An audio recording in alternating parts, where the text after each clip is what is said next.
So మనతో పాటు Hyderabad MP అభ్యర్థిగా నిలబడ్డ మాధవిలత ఉన్నారు. ఆవిడతో మాట్లాడదాం. మేడం ఎంత మెజారిటీతో గెలవబోతున్నారు అనుకుంటున్నారు? అంటే ఇన్ని రోజులు ఓల్డ్ సిటీలో ఓవైసీ మాత్రమే ఉన్నారు, ఇప్పుడు మీరు కనబడుతున్నారు. ఎలా ఉంది అసలు మీకు ప్రజల నుంచి స్పందన ఎలా? మీరే ఇప్పుడే చూసారు కదా, చాలా అద్భుతంగా ఉంది. ఇన్నేళ్ళు అణగదొక్కబడి ఉన్న తెలంగాణలోని హైదరాబాద్ లోక్సభ ప్రజలందరూ వాళ్ళ కంటి నీటి ధారలను తుడచడానికి మోదీ గారే స్వయంగా వచ్చినంత ఆనందంగా ఉంది వాళ్ళకి. ఈసారి కమలం పువ్వు గుర్తుని గెలిపించుకోవాలనే ఆనందం ఉంది వాళ్ళకి. ఒకవైపు పార్టీ 15 నిమిషాలు చిటిక వేసి రెచ్చగొట్టి హత్య చేయడానికి వాళ్ళని ప్రేరేపిస్తే, అదే 15 నిమిషాలు చిటిక వేసి నేను అయ్యా ఆ 15 నిమిషాలే పడుతుంది మీకు ఓటు వేయడానికి, ఆ 15 నిమిషాల్లో ఓటు వేసి మీ భవిష్యత్తును తీర్చిదిద్దుకోండి అని మేము అంటున్నాం. కానీ మీ ప్రతిపక్షాలు మిమ్మల్ని ట్రోల్ చేయడమే కాకుండా మీ విరించి హాస్పిటల్స్లో అవకతవకలు జరిగినాయి కరోనా టైంలో అని చెప్పేసి చాలా ఆరోపిస్తున్నారు. మీరేమంటారు దీనికి? ఏమీ చేతగాని వాళ్ళు చేసే పనులవే కదమ్మా. మరి అలాంటి వాళ్ళ గురించి నేను మాట్లాడడం ఎందుకు? వాళ్ళు హ్యాపీగా టైం స్పెండ్ చేసుకొని ఎంత ట్రోల్ చేస్తారో చేసుకొని, మేము భవిష్యత్తు గురించి మాట్లాడేవాళ్ళం, మేము అభివృద్ధి గురించి మాట్లాడేవాళ్ళం. వాటి మీద టైం స్పెండ్ చేసేంత టైం మా దగ్గర లేదు. వాళ్ళకు దాని మీదే టైం స్పెండ్ చేసేంత టైం వాళ్ళకు ఉంది. కాంగ్రెస్ వాళ్ళపైన ఢిల్లీ పోలీసులు ఆల్రెడీ వచ్చి అంటే నోటీసులు ఇచ్చారు. దీనిపైన మీరేమంటారు? అంటే నిజంగానే అమిత్ షా గారిది వీడియో అలాంటిది మాడిఫై చేసి పంపించారంటారా? ఖచ్చితంగా వాళ్ళు దాన్ని మార్ఫ్ చేశారు, ఎడిట్ చేశారు. కానీ ఇక మీదట ఇలాంటి అసభ్యపూరితమైన రాజకీయాలు ఒప్పుకోము మేము. బీజేపీ ఒక స్వచ్ఛందంగా ముందుకు వెళ్ళే ఒక స్వచ్ఛమైన పార్టీ. ఇక్కడ కుటుంబ రాజకీయాలు లేవు, ఇక్కడ మత రాజకీయాలు లేవు, ఇక్కడ కుల రాజకీయాలు లేవు. కాబట్టి ఇంతకాలం మేము సహనంతో ఊరుకున్నాం, ఇంకా ఊరుకునేది లేదు. ఎంతసేపు వీళ్ళ రాజకీయాలు నిజము ధర్మము న్యాయబద్ధంగా వెళ్ళే వాళ్ళ మీద అన్యాయపూర్వమైన టెక్నాలజీని వాడి ప్రజలను మోసగిస్తూ ఉంటే ఇంకా చేతులు ఊరుకొని కూర్చొనేది లేదు. వీళ్ళ సమాధానం న్యాయబద్ధంగానే చూపిస్తాం. మత రాజకీయాలు లేవు అంటున్నారు, కానీ మీరు ఒక వీడియో వదిలిన బాణం మాత్రం అది మసీదుకు చూపించారు అని చెప్పేసి దాన్ని చేశారు. మళ్ళీ మీరు కూడా దాన్ని ప్రొవోక్ చేస్తున్నారు అని చెప్పేసి అంటున్నారు చాలామంది నెటిజన్లు కూడా.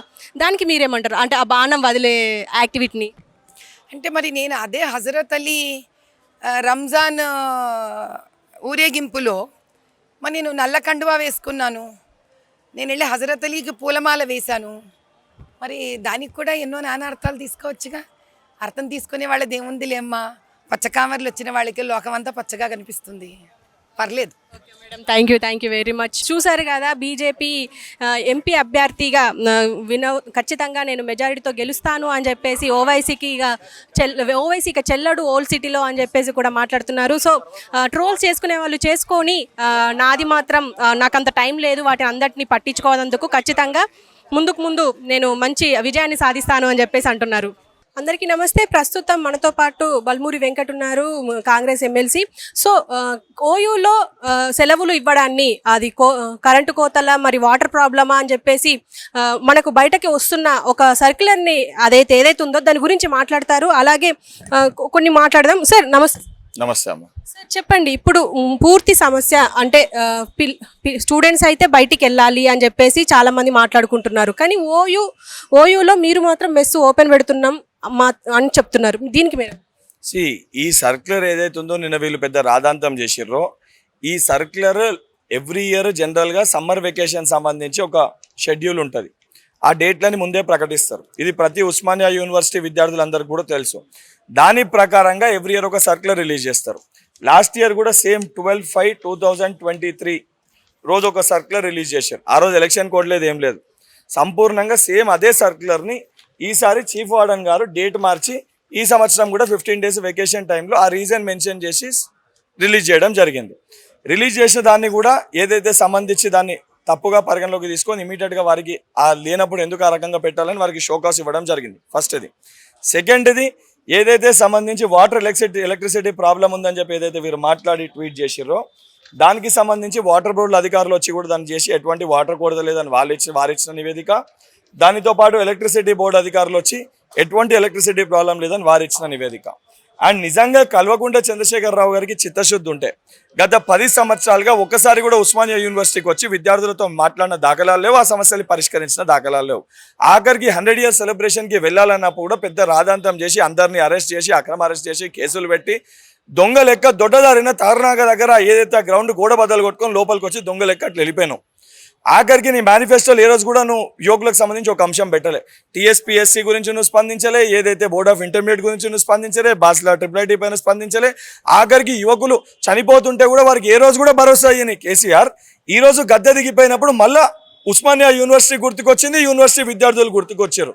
నీ చిత్తశుద్ధి ఆ రకంగా ఉండే. కానీ మా రాష్ట్ర ముఖ్యమంత్రి గారు కేవలం హాస్టల్స్ తెరిస్తే సరిపోదు, సమ్మర్ వెకేషన్స్ టైంలో ఇప్పుడు కాంపిటేటివ్ ఎగ్జామ్స్కి కూడా ప్రిపేర్ అవుతారు కాబట్టి ఈ యొక్క విద్యార్థులకి యువకులకి ప్రభుత్వము బాసటగా నిల్చోవాలి, వారికి ఇబ్బంది రాకుండా చూసుకోవాలి, వారు చదువుకోవాలంటే వారికి పౌష్టిక ఆహారాన్ని కూడా ఈ సమ్మర్ వెకేషన్ టైంలో అందించాలని చెప్పని ఇమీడియట్గా వీసీ రిజిస్టర్ గారితో మాట్లాడి ఎన్నడూ లేని విధంగా ప్రతి యూనివర్సిటీలో సమ్మర్ వెకేషన్స్ టైంలో హాలిడేస్ ఉన్నప్పటికీ కూడా హాస్టల్ ఫెసిలిటీ ఓపెన్తో పాటు ఈ యొక్క యువకులకి సంబంధించి మెస్ ఫెసిలిటీని కూడా అందుబాటులోకి తీసుకొని రావడం జరిగింది.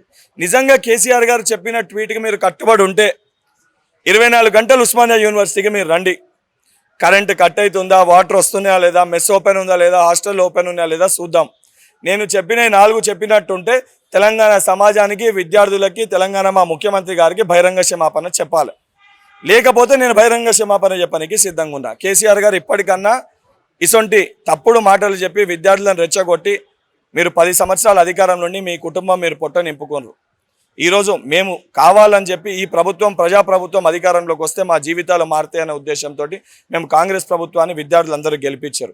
ఇసొంటి ప్రభుత్వానిపైన తప్పుడు ప్రచారం చేస్తే ఊరుకునేది లేదని చెప్పి కేసీఆర్ గారిని హెచ్చరిస్తున్నారు. సార్, మీరు అంటున్నారు వాటర్ ప్రాబ్లం లేదు, కరెంటు కోత లేదు అని చెప్పేసి అంటున్నారు. కానీ రీసెంట్గా ఏబీవీపీ సమక్షంలో ఆడపిల్లలు కూడా బయటకు వచ్చి ధర్నాలు చేశారు రాత్రి వరకు. అయితే వాటర్ ఫెసిలిటీ లేదు మాకు, అసలు ఎంత ఇబ్బంది అవుతుంది అని చెప్పేసి, అంటే లేడీస్కి అదే ఇంపార్టెంట్ కాబట్టి. కానీ తర్వాత తీరినప్పటికీ వాళ్ళు ఒక మాట అన్నారు, ఏంటంటే 107 సంవత్సరాల ఓయూ సెలబ్రేషన్ చేసుకోవస్తుంది, కానీ మా విద్యార్థులకు సరైన సౌకర్యాలు కల్పించడానికి ఎందుకు ఇంత వెనకాడుతుంది ప్రభుత్వం అని చెప్పేసి కూడా అన్నారు. దానికి మీరే 100 days ప్రభుత్వం అధికారంలోకి వచ్చినాక ఈ యొక్క యూనివర్సిటీకి సంబంధించి మొన్న కేటాయించిన ఏదైతే బడ్జెట్లో కూడా నిధులు కేటాయించడం జరిగింది. ఓవర్ నైట్ ప్రాబ్లమ్స్ అన్ని రిజాల్వ్ చేయాలంటే ఇన్ఫ్రాస్ట్రక్చర్ని కట్టలేరు. 100% నెక్స్ట్ అకాడమిక్ ఇయర్ స్టార్ట్ అయ్యే లోపల ఈ చిన్న చిన్న సమస్యలు అన్నింటినీ కూడా పరిష్కరిస్తామని చెప్పి మేము మాటకు కట్టుబడి ఉన్నాము. అండ్ ఈ విద్యార్థులు ఆందోళన చేసినప్పుడు కూడా ప్రభుత్వంలో ఉన్న నాసొంటి ఎంతోమంది కూడా ఆ విద్యార్థుల దగ్గరికి నేరుగా వెళ్ళి వారి సమస్యల్ని తెలుసుకొని ఆ సమస్యల్ని పరిష్కరిస్తున్నాం. ఆఖరికి ఇవాళ కూడా మా ఉస్మానియా యూనివర్సిటీ అధ్యక్షుడు, అదేవిధంగా వారి కమిటీ, వారి సహచరులు అన్న ఈ రకంగా ప్రాబ్లం ఉందని చెప్పి వారు మా దృష్టికి తీసుకురాగానే ఇమీడియట్గా ముఖ్యమంత్రి గారి దృష్టికి, ఉప ముఖ్యమంత్రి గారి దృష్టికి తీసుకొని వెళ్ళి ఇమీడియట్గా సంబంధించిన అధికారులతో ప్రిన్సిపల్ సెక్రటరీ గారు కూడా నివేదిక ఇచ్చి ఆ సమస్యను ఇమీడియట్గా పరిష్కరించినాం. గతంలో ఇది ఎన్నడూ జరగలే. గతంలో ఈ ప్రక్రియ లేకుండే. చిన్న చిన్న సమస్యలు లేవని చెప్పి నేను మాట్లాడతలే. సమస్యలు ఉన్న సమస్యలు మా దృష్టికి వస్తే ప్రతి సమస్యని పరిష్కరించే బాధ్యత ఈ ప్రభుత్వం తీసుకుంటుంది. అండ్ రీసెంట్గా రేవంత్ రెడ్డి గారు ఒక మాట అన్నారు, 15 ఆగస్టు లోపల నేను హామీలన్నీ తీర్చేస్తాను అని చెప్పేసి అన్నారు. దానికి హరీష్ రావు కూడా ఒక సవాల్ విసిరారు, మీరు అదే గన్ పార్క్ దగ్గరికి రండి, నేను నా రాజీనామాలోకి ఇస్తా, మీరు మీ రాజీనామాలకి ఇవ్వండి అని చెప్పేసి అన్నారు. దానికి బదులుగా మీరు వెళ్ళారు. అండ్ ఎందుకు రేవంత్ రెడ్డి దీనికి స్పందించలేదంట? రేవంత్ రెడ్డి గారు ఈ అంశం పైన స్పందించారు, ఫస్ట్ పాయింట్. సెకండ్ది, రేవంత్ రెడ్డి గారు సవాల్ విసిరింది కల్వకుంట్ల చంద్రశేఖరరావు గారికి. ఏదైతే 15th ఆగస్ట్ వరకు రుణమాఫీ మీరు చేస్తారు ఇవన్నీ మాటలు అంటే చేసి తీరుతా అని చెప్పి కేసీఆర్ గారికి సవాల్ విసిరు. నేను 15th ఆగస్ట్ వరకు ఏదైతే సంబంధించి రైతులకి రుణమాఫీ చేస్తే బీఆర్ఎస్ పార్టీని రద్దు చేస్తావా నువ్వు అని చెప్పి కేసీఆర్ గారికి సవాల్ విసిరు. కేసీఆర్కి సవాల్ విసిరితే పార్టీ అధ్యక్షుడు అన్న రావాలి, పార్టీ వర్కింగ్ ప్రెసిడెంట్ కేటీఆర్ అన్న రావాలి. అందులో జీతగాడు ఒకడు మామ చెప్పిండని చెప్పి అల్లుడు బయటకు వచ్చేసి మా ముఖ్యమంత్రి గారిపై ఏదో మాట్లాడతామని చెప్పి గన్ పార్క్ దగ్గరికి టైం చెప్పకుండా ఏం చెప్పకుండా గన్ పార్క్ వారి దగ్గరకు వచ్చిండు. ఏదైతే సంబంధించి హరీష్ రావు గారికి ఏదైతే ఎమ్మెల్సీగా ఉన్న బల్మూరి వెంకట్ని నేను సరిపోతాం, మా ముఖ్యమంత్రి గారి దాకా అవసరం లేదు, ఆ సవాల్ని స్వీకరించి నేను అక్కడికి వచ్చిన. హరీష్ రావు గారికి నేను సవాల్ విసిరిన, 15th ఆగస్ట్ వరకు మేము చెప్పిన విధంగా రైతులకి రుణమాఫీ చేసి తీరుతాము, మేము చేసి తీరితే నువ్వు ఏదైతే దొంగ లేక నువ్వు అసెంబ్లీ అఫైర్స్ మినిస్టర్ లెక్క ఉండి ఆ ఫార్మాట్లో కాకుండా ఏదో తూతూ మంత్రంగా రాజీనామా లేక అని చెప్పి మా మీడియా మిత్రులకు ఓ లేఖ ఇచ్చిపోయినావు. నిజంగా హరీష్ రావుకి చిత్తశుద్ధి ఉంటే స్పీకర్ ఫార్మాట్లో నువ్వు యొక్క రాజీనామా లేఖని పంపించి నా రాజీనామా లేఖని కూడా అదే ఫార్మాట్లో నేను పంపిస్తా. నువ్వు అన్న ఆ పెద్ద మనుషులు ఎవరో చెప్పు, ఆ పెద్ద మనుషుల దగ్గరికి, అంటే మేధావులు అంటే ఇప్పుడు ఆయనకు మేధావులు గుర్తు వచ్చారు, ముందు కేసీఆర్ కంటే పెద్ద మేధావులు లేడని 10 సంవత్సరాలు అనుకోండు. కాబట్టి అవి రెండు పెడదాము. 15th ఆగస్ట్ 100% 15th ఆగస్ట్ లోపల రైతులకు రుణమాఫీ చేసి తీరుతాము. చేయకపోతే నా లేఖను సంబంధించి మా మండలి చైర్మన్ గారికి వారికి సమర్పించు. లేదు మేము 100% చేస్తాం కాబట్టి చేసినాక నీ రాజీనామాని కూడా ఆమోదింపజేయించే ఒక బాధ్యత కూడా నేను తీసుకుంటా. బీజేపీకి కాంగ్రెస్ బి టీమ్ అని చెప్పేసి కార్యనేతలు అంటున్నారు, దీనికి మీరే? అసలు బీఆర్ఎస్ పార్టీ అంటేనే బీజేపీ రిస్తదార్ సమితి. వీళ్ళు పుట్టుకనే వాళ్ళ ప్రకారం, వీళ్ళ ఆటనే వాళ్ళ ప్రకారం నడుస్తుంది. అది ప్రజలు కూడా గమనించారు కాబట్టి అసెంబ్లీ ఎన్నికల్లో తగిన గుణపాఠం చెప్పారు వాళ్ళకి. ఈసారి పార్లమెంట్ ఎన్నికల్లో సంపూర్ణంగా ప్రజలు వీళ్ళిద్దరిని నేలకేసి కొడతారు.